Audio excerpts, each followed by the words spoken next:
Senador ninyo sa darating na Mayo. Narinig po namin ng ilang mga reklamo ng mga kababayan natin dito. Yang reklamo, yang kalsada, yang Andaya Highway, laging sira. Hindi na naayos-ayos simula ng ginawa ng Diyos yung kalsada na yan. Bakit? Alam niyo na kung anong dahilan. Bakit laging sira yung kalsada na yan? Kagagawa lang ng kalsada na yan, bukas sira na. Alam niyo na kung dahilan kung bakit.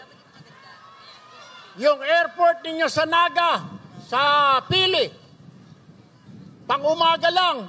Anong klaseng airport? Dapat ang airport, kahit gabi, kailangan lagyan ng ilaw.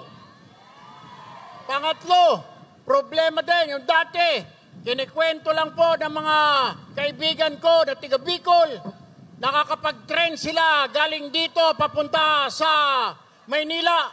Ngayon wala nang masakyan na tren.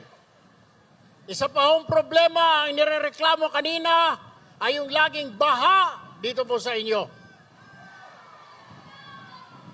Alam nyo kung ano ang dahilan at hindi ko na sasabihin.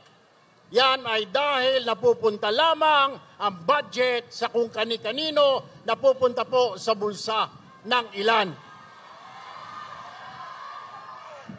Simula po sa Mayo, pinapangako ko, tutuldukan na natin yung issue na yan, yung kalsada na Andaya Hall na yan, hindi na masisira pang muli. Yang pagbahaho ninyo na problema rito, aayusin natin dahil sisiguraduhin natin na aayusin ang flood control ninyo. Hindi lang yung huhukayin yung ilog, kundi talagang lalagyan natin ng mga drainage, ang mga kalsada dito sa Kamsur. Lalagyan din natin po ng ilaw, yung Naga Airport, para pwede na maglanding ang aeroplano dyan ang gabi. At ibubulong po natin sa Pangulo na ibalik muli ang Bicol Express.